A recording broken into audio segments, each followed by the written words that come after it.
এই ভিডিওটা দেখে আমি হতভম্ব হয়ে গেছি। মানুষের বিবেক কোথায়? একটা কিশোর ছেলে পুলিশের হাত থেকে বাঁচার জন্য আপনারা দেখতে পাচ্ছেন চারতলা বিল্ডিংয়ের কার্নিশে নিজেকে লুকিয়েছে।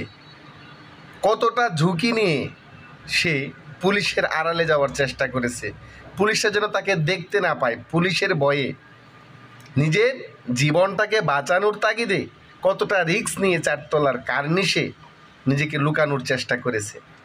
আর সেখানে আমাদের পুলিশ ভাইয়েরা কতটা ঠান্ডা মাথায় দেখেন মৃত্যু ভয়ে যে পালিয়ে বেড়াচ্ছে এরকম একটা মানুষকে দেখেন পরপর। বিবেক কোথায়?